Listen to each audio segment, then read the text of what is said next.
Sou mesmo um cristão? Na semana passada, nós mostramos duas características de quem não é um cristão de verdade. Em primeiro lugar, vimos que você não é cristão se você curte o pecado. Depois, falamos que você não é cristão se você não perseverar até o fim. São duas características de quem não pode ser um cristão verdadeiro. Pois bem, hoje nós vamos ver mais duas características que mostram se nós somos de fato cristãos.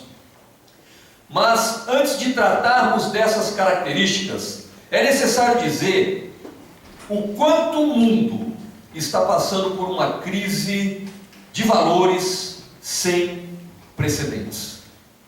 Estava vendo uma reportagem ontem falando que nos anos 80, no início dos anos 80, é que começou a corrida desesperadora por dinheiro, onde as pessoas começaram a correr literalmente atrás do dinheiro. E nós sabemos o que correr atrás do dinheiro tem ocasionado. Se você tem paciência ainda de ver o noticiário, você vê que o nosso Brasil está tem uma proliferação de corrupção, onde está se descobrindo, né? Porque isso já acontece há bastante tempo. E eu vi um juiz fazendo um depoimento, ele falando assim: olha, no Brasil a corrupção ela é institucionalizada e ela é extremamente bem organizada.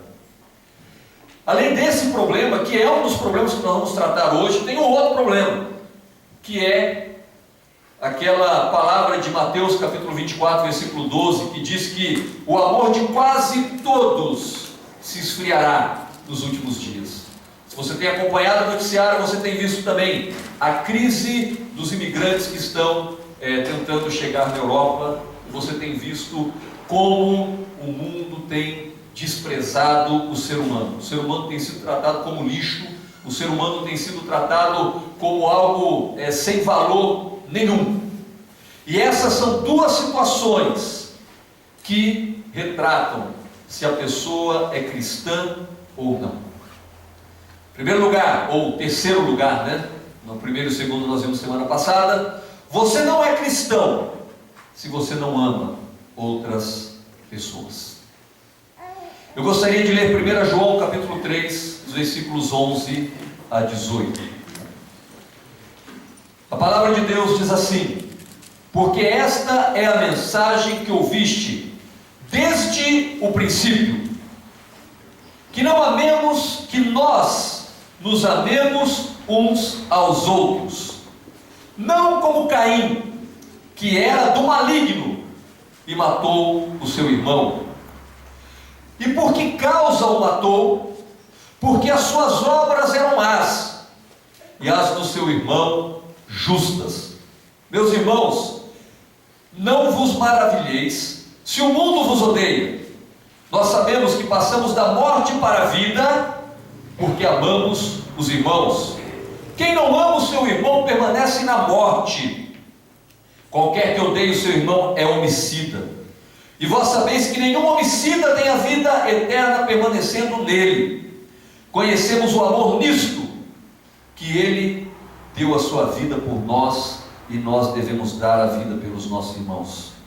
Quem, pois, tiver bens no mundo, e vendo o seu irmão necessitado, lhe cerrar as suas entranhas, como estará nele o amor de Deus? Meus filhinhos, não amemos de palavra, nem de língua, mas por obra e em verdade. Meu irmão e minha irmã, eu quero que você saiba de uma coisa. Uma das mudanças mais importantes que sempre acompanha o verdadeiro arrependimento e a verdadeira fé, segundo a palavra de Deus, é o crescer genuíno e constante do amor uns pelos outros. É uma característica nata, é uma característica primária de uma vida cristã. Não existe vida cristã sem amor. Não existe vida cristã com ódio. Não existe vida cristã com amarguras e ressentimentos. É uma ilusão acharmos que servimos a Deus se não amamos. Aliás, se esse tipo de mudança não acompanha a sua conversão, você tem que rever se você de fato é um cristão. Porque a Bíblia está cheia de textos que falam de amar uns aos outros. Olha só o que diz 1 João capítulo 4, versículos 7 e 8. Amados, amemo-nos uns aos outros, porque o amor é de Deus. E quem ama é nascido de Deus e conhece a Deus. Aquele que não ama não conhece a Deus, porque Deus é amor. Se a essência de Deus é amor, a nossa essência tem que ser o amor. Se somos filhos de Deus, como elas apresentaram nessa música, nós nos tornamos um espelho do que Deus é. Então o amor tem que ser uma prática contínua nas nossas vidas. Mas olha só, o amor é manifesto em nós, segundo esse texto de 1 João capítulo 3, os versículos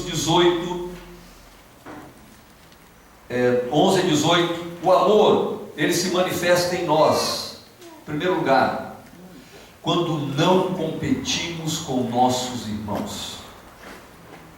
Foi o que aconteceu com Caim. Ele competiu com o seu irmão, por uma razão: ele teve inveja do seu irmão. O seu irmão ofereceu um sacrifício que Deus aceitou. Ele ofereceu um sacrifício que Deus não aceitou. Ele poderia ter se arrependido e resolvido o seu problema com Deus, porque não foi o seu irmão que não aceitou. Não foi Abel que disse: Caim, a sua oferta não é legal, a sua oferta não pode ser essa. Isso era um problema de Caim com Deus. Mas sobrou para quem? Para Abel. E sabe por quê? Porque quando nós não estamos bem com Deus, quando nós não nos relacionamos com o Pai, nós não conseguimos nos relacionar com o irmão. E quando nós olhamos para o irmão, desperta em nós os sentimentos mais primitivos e pecaminosos do ser humano. Dentre eles, a inveja, que promove a competição, a disputa. Espera aí, mas qual a motivação do nosso coração em ficar disputando um com o outro? Em ficar competindo? Eu quero te fazer uma pergunta: numa competição onde envolve o reino de Deus, quem ganha? Quem é que vai ganhar? Você competir com alguém vai te levar a algum lugar? Infelizmente vai, mas não é para onde você espera ser levado. Caim, e o texto diz que ele era do maligno, porque ele estava competindo, ele estava disputando com o seu irmão, ele estava vendo com o seu irmão quem era melhor, e ele foi resolver isso matando o seu irmão. Hoje nós não matamos com uma bala, nós não matamos com uma faca, mas nós matamos com atitudes, com comportamentos, com palavras. E com isso, nós fazemos do ambiente cristão um ambiente de disputa, um ambiente de competição, um ambiente onde acabam todos perdendo, porque onde existe competição, vai existir perda. Onde existe disputa, Deus se afasta, Deus se retira. É a primeira grande verdade desse texto, mas eu tenho que correr, porque senão nós não vamos ter tempo de acabar. Deus, o amor dele é manifesto em nós, quando sabemos que a nossa salvação depende disso. Olha só o que o texto diz: sabemos que passamos da morte para a vida, porque amamos os irmãos. Você sabe que você passa da morte para a vida, porque você ama o seu irmão. Então, se você não ama o seu irmão, você passou da morte para a vida. Você caminhou alguma coisa, você foi a algum lugar. Meu irmão, olha como é sério o amor. A sua salvação depende do seu amor pelo seu irmão. Não sou eu que estou dizendo isso. É a palavra de Deus. Sabemos que passamos da morte para a vida, porque amamos os irmãos. Nós estamos numa caminhada, numa jornada, e essa jornada tem um fim aqui na terra, mas ela continua na eternidade. Por causa de um problema com o seu irmão, você quer colocar tudo a perder? Por causa de um ressentimento, de uma amargura, por causa de um ódio, por causa de uma competição inútil, banal, você quer colocar a sua vida eterna em jogo? Você quer colocar em risco a sua eternidade por causa de relacionamento? Meu irmão, é uma perda desnecessária, porque Deus nos chamou para amar. O amor de Deus se manifesta em nós quando estamos dispostos a dar a vida pelos nossos irmãos. É o que o texto diz, que nós devemos, da mesma forma que Jesus deu a vida por nós, nós devemos dar a vida pelos nossos irmãos. Mas é isso que temos feito. Nós temos a disposição no nosso coração de servir ao ponto de dar a nossa vida para os nossos irmãos. Eu contei uma história durante essa semana nos lugares que nós fomos ministrar de um menino. Durante a guerra do Vietnã, houve um bombardeio numa vila, e nesse bombardeio muitas pessoas morreram, outras ficaram feridas, e uma menina de 8 anos ficou gravemente ferida, e ela precisava de sangue. E os médicos que estavam presentes ali para atender, fizeram a avaliação. Nenhum deles tinha condições de doar sangue, não era compatível o sangue. Procuraram na comunidade e descobriram que apenas uma criança um pouco mais velha que essa menina de 8 anos tinha possibilidade de doar sangue para aquela menina. Mas ainda assim ele se dispôs a doar sangue. Ele se candidatou, ele disse que podia doar sangue. Então a enfermeira colocou a seringa na sua veia. Quando o sangue começou a correr do seu braço, sair, ele começou a chorar.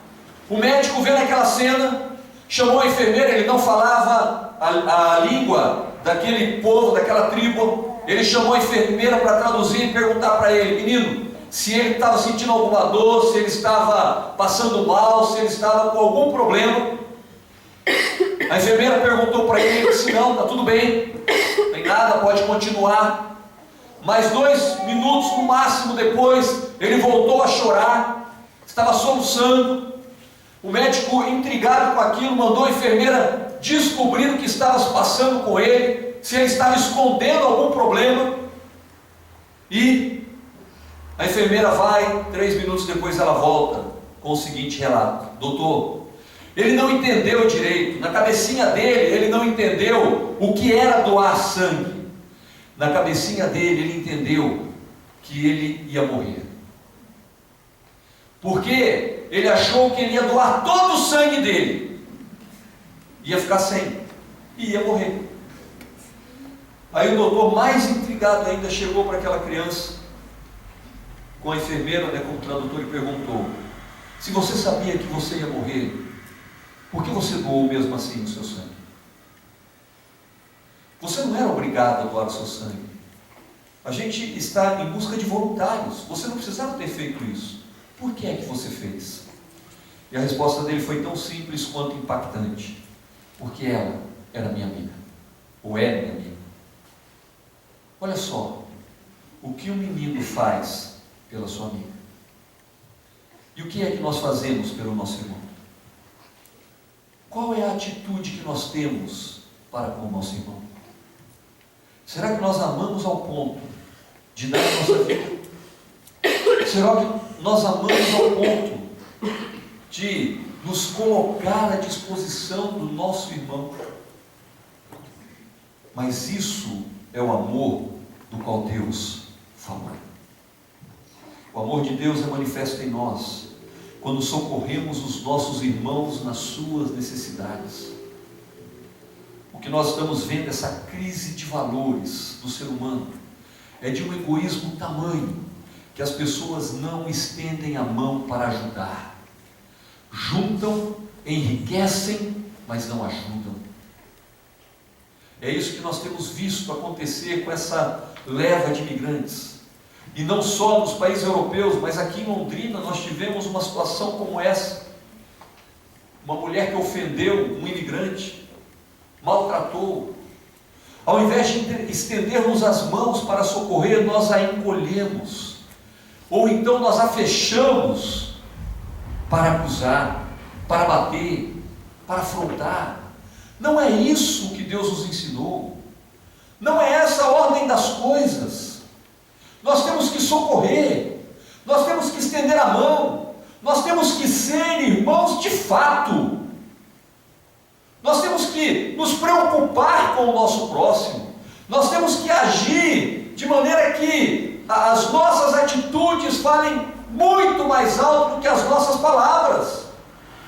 Porque afinal de contas, a última característica de quem ama está no final do texto, quando o amor deixa de ser um discurso e passa a ser uma prática na minha vida. Não ame de palavras, não ame de língua. É feio, porque além de você estar sendo falso, você está sendo mentiroso. E a mentira vai te levar, você sabe para onde? Meu irmão e minha irmã, falar é muito fácil, fazer é difícil. Mas o que nós temos feito pelo nosso irmão? O que nós temos de fato feito pelo nosso próximo? Pelas pessoas que caminham conosco, que estão do nosso lado, que estão clamando? Essa semana, estava conversando com uma irmã, e ela falou de um adolescente que veio uma vez aqui na igreja e falou assim: olha, a mãe dele está clamando para que os jovens, os adolescentes possam tentar tirá-lo das más influências, dos maus amigos. Já falei, o Joãozinho já está entrando em contato comigo, mas olha só, como as pessoas estão desesperadas por ajuda. E sabe o que nós fazemos enquanto as pessoas estão desesperadas por ajuda? Estamos brigando entre nós, estamos gerando contenda onde não é para ter contenda, estamos arrumando confusão onde não é para existir confusão. Se o pastor Osonil um dia tivesse a oportunidade de compartilhar a história recente da vida dele, ele poderia mostrar para vocês como disputa e competição destrói a pessoa, destrói relacionamentos, destrói igreja, destrói todas as pessoas que estão envoltas a esse contexto. Mas nós preferimos ficar brigando do que socorrendo as pessoas que precisam, estender a mão para os necessitados. Infelizmente isso é um retrato da igreja no Brasil. As pessoas estão olhando demais para dentro, deixam de olhar para fora. Com isso arrumam um problema onde não existem. E aí o que acontece? Deixamos de amar, nosso coração se esfria, a nossa vida se torna uma vida onde a competição vale mais do que a renúncia, do que a negação, do que o abrir mão. Só competimos porque estamos defendendo o que cremos, o que sentimos, o que queremos. Quando você renuncia, não tem eco. Aprenda isso, meu irmão. Não deixe que a sua vida seja um eco. Sabe qual é o problema? Quando bate em nós, a gente deixa voltar. a gente até tenta fazer a coisa certa, mas aí quando houve alguma coisa, nós nos remoemos, nós nos inquietamos, ou seja, está encontrando eco em nós. Eu quero te perguntar uma coisa: todas as vezes que afrontaram Jesus, sabe por que os fariseus, os judeus, ficavam cada vez mais irritados? Sabe por que o ódio crescia no coração daqueles homens? Porque eles não encontravam eco em Jesus. Você não via Jesus se defendendo, você não via Jesus se reunindo com os discípulos para falar mal dos judeus, você não via Jesus fomentando disputas, e os discípulos aprenderam isso. Aliás, depois de muito tempo eles aprenderam, mas depois que eles aprenderam, eles não mais ficaram disputando, eles agora sabiam o que eles tinham que fazer. Pois bem, mas vamos para o quarto ponto. Você não é um cristão se você ama as suas coisas. Olha só essa parábola. Falamos do amor e agora falamos que você não é cristão se você ama as suas coisas. Vocês se lembram na introdução, quando eu falei de toda a corrupção, dessa reportagem que nos anos 80 começou a correria desesperada atrás de dinheiro, atrás de riqueza.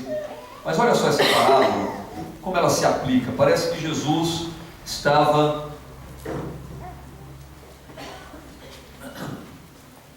sentado aqui no nosso meio, ou talvez participando de uma convenção de políticos, quando ele disse isso: acautelai-vos e guardai-vos da avareza, porque a vida de qualquer não consiste na abundância do que possui.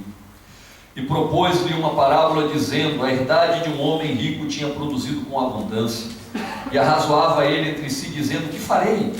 Não tenho onde recolher os meus frutos. E disse: farei isso, derrubarei os meus celeiros, edificarei outros maiores, e ali recolherei todas as minhas novidades e os meus bens.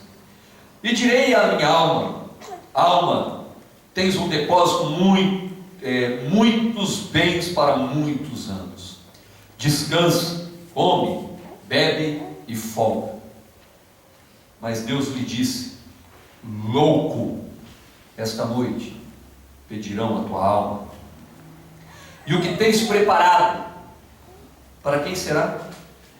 Assim é aquele que para si ajunta tesouros e não é rico para com Deus. Bem que Jesus alertou, quando aquele jovem rico aborda Jesus e sai fora, quando Jesus fala que ele tem que vender tudo. Jesus vai dizer assim, que era mais fácil passar um camelo pelo fundo de uma agulha do que um rico entrar no reino dos céus. Aí você pode pensar assim: bom, eu não sou rico, então eu não tenho esse problema, né? Então Saulo pula essa parte. Próximo ponto, né? Eu não sou rico, não tem ninguém milionário aqui, não tem ninguém rasgando dinheiro, não tem ninguém sentado numa montanha de dinheiro, como também os discípulos não tinham. Mas os discípulos ficaram intrigados e perguntaram o que você também deve perguntar: mas Senhor, quem então entrará no reino dos céus? E eles ouviram o que Jesus respondeu. Lucas capítulo 18, versículos 26 e 27. Logo, quem pode salvar-se? Ele respondeu: as coisas que são impossíveis aos homens são possíveis a Deus. Meu irmão e minha irmã, não se iluda. Pobre também se apega a coisas materiais. Pobre também se perde por causa de dinheiro, por causa de bens, por causa de trabalho. Também se perde.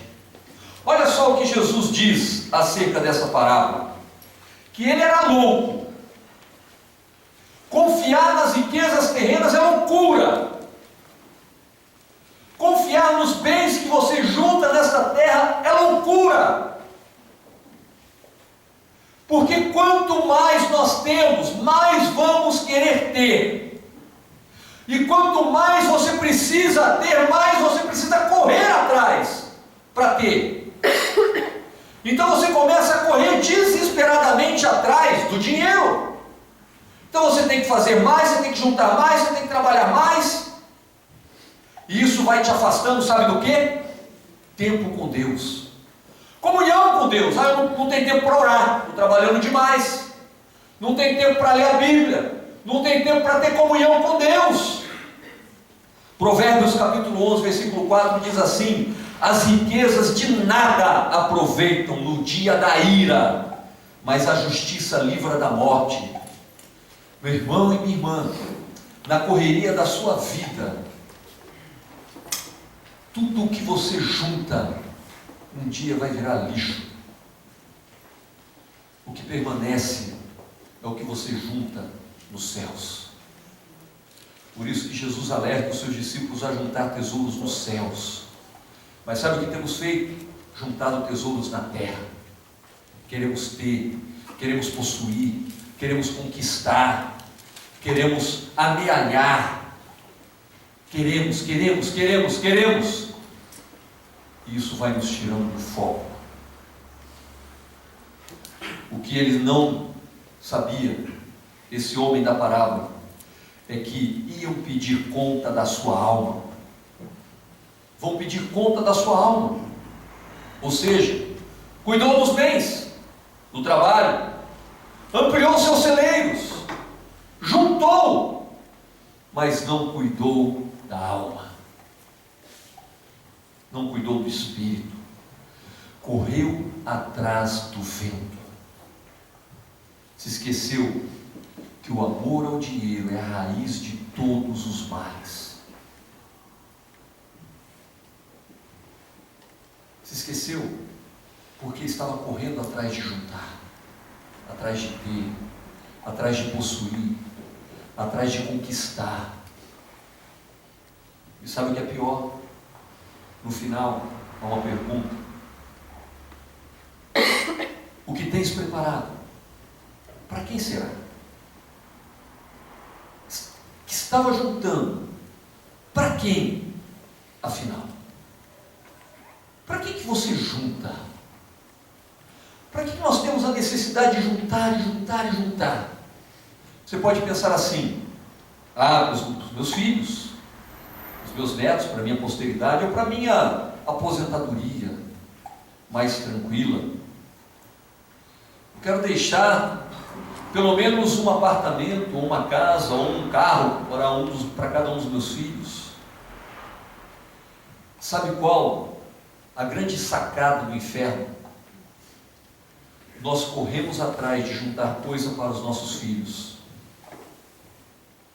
e deixamos de ter tempo com eles, deixamos de estar juntos com eles.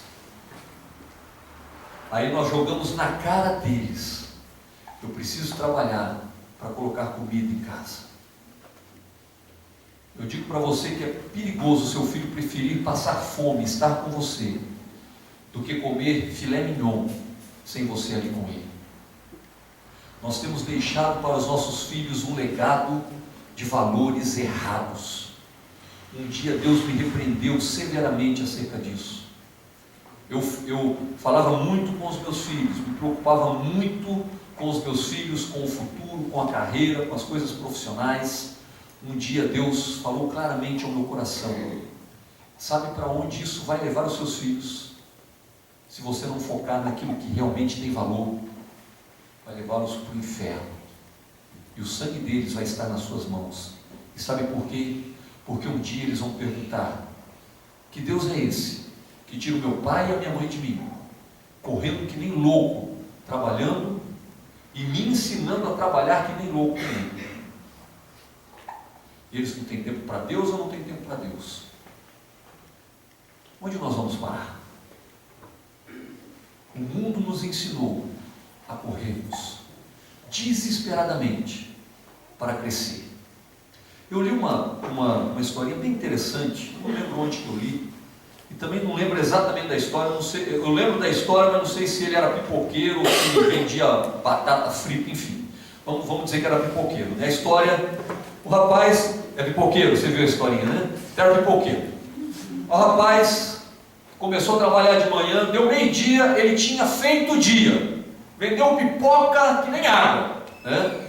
Aí estava arrumando a sua barraquinha para ir embora, aí chegou um economista, cara, um empresário, olhou para ele e falou assim: por que você está indo embora? Ah, porque eu já juntei para o dia, agora eu vou para casa, vou descansar, vou curtir os filhos, vou curtir a família, vou aproveitar o restante do meu dia.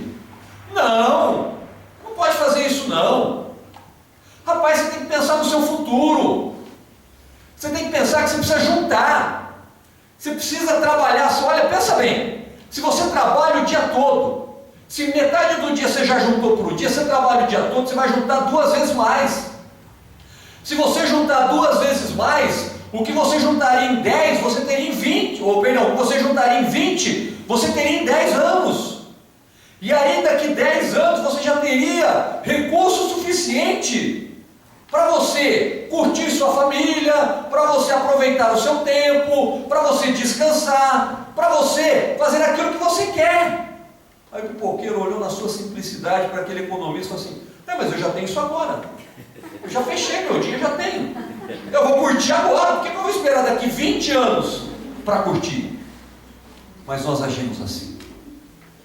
Nós queremos juntar. E os nossos filhos estão sendo entregues a amizades perversas, a pessoas que não têm comprometimento com Deus. As nossas esposas estão sendo deixadas de lado porque não temos tempo. Os nossos maridos estão muitas vezes sendo deixados de lado porque não tem tempo. Os nossos relacionamentos estão se perdendo porque não temos tempo. Nós entramos no esquema do mundo. Entramos num esquema perverso, onde temos que correr. Mas para quê? Para que correr? Para que juntar tanto? Para que se preocupar tanto? A Bíblia nos orienta claramente que você esteja contente com o que Deus te dá. Não se preocupe com o dia de amanhã, porque para cada dia basta o seu mal. E eu quero te perguntar uma coisa: se você acha que você está juntando para o futuro, se você acha que você está juntando para a sua aposentadoria, me responda uma questão simples: quem é que pode dizer onde é que você vai estar amanhã? Nem você pode dizer onde você estará amanhã. Nós não temos essa resposta. O amanhã pertence a Deus. Mas nós corremos tanto hoje que estamos preocupados com o amanhã, não na ótica de Deus, não de preparar a alma, o espírito, não de preparar as nossas vidas para nos encontrar com Ele. Nós nos preparamos para uma crise financeira. Olha só, quando o Brasil agora está passando por uma crise, o que as pessoas fazem? Ah, eu tenho que me preparar para a crise. E as pessoas se preparam, elas cortam os gastos, elas têm todo um cuidado. Mas é engraçado porque Jesus pode voltar amanhã. Eu não estou preparando o meu espírito. Isso é para você ver como o dinheiro na vida de muitos cristãos tem mais valor do que a comunhão com Deus, do que o relacionamento com Deus, do que a intimidade com Deus. Por isso, meu irmão e minha irmã, se você é muito apegado às suas coisas, você tem que questionar se você realmente é um cristão. Esse livro, só lembrando vocês, é um livro escrito para adolescentes. E nós adultos estamos dando que exemplo para os nossos adolescentes? Qual é a nossa postura com relação a essas coisas? Como temos amado? Como temos cuidado das nossas coisas? Como temos encarado o pecado? De que forma temos perseverado? Somos de fato cristãos? Louco esta noite, pedirão a sua alma. Louco, esta noite pedirão a sua alma. E o que é que temos para apresentar? As nossas riquezas, as nossas amarguras e decepções com as pessoas. Você acha que você chegar para Deus, Deus, me feriram tanto na minha vida, eu sofri tanto na minha vida, que é isso que eu tenho que entregar para você, mágoa, amargura, ressentimento. Aí Jesus vai dizer para você o seguinte: olha, eu também sofri tanto na minha vida, e a única coisa que eu entreguei foi amor. Me açoitaram, me afrontaram, me mataram sem eu merecer, e tudo que eu dei em troca foi amor. Você juntou a sua vida inteira, tudo que eu juntei foi a vontade do meu Pai manifesta na minha vida. Você desistiu de perseverar, mas eu perseverei até o fim. Você se entregou ao pecado. Eu não cometi um único pecado por amor a você. Eu vivi a minha vida, todos os dias que eu passei pela terra, sem pecar, uma única vez. É isso que Jesus vai dizer para aqueles que acham que podem chegar munidos de muitas desculpas para ele. Vida cristã, meu irmão e minha irmã, é sério. Vida cristã não é fachada. Vida cristã não são máscaras. Vida cristã não é discurso. Vida cristã é prática. Prática diária, de arrependimento, de humilhação, de quebrantamento, de perdão, de perseverança, de buscar as coisas eternas, de juntar tesouros nos céus. Isso é vida cristã. Vamos deixar o nosso discurso, vamos deixar as nossas palavras de lado e vamos agir. Vamos agir, porque é isso que o Senhor espera de nós. Eu gostaria de encerrar dizendo uma palavra do apóstolo Paulo em Gálatas, capítulo 5, versículo 16. Essa palavra diz assim: digo, porém, andai em espírito, e não cumprireis as concupiscências da carne. Andai em espírito, e não cumprireis as concupiscências da carne. Essa é a ordem, este é o mandamento. Isso é o que devemos fazer.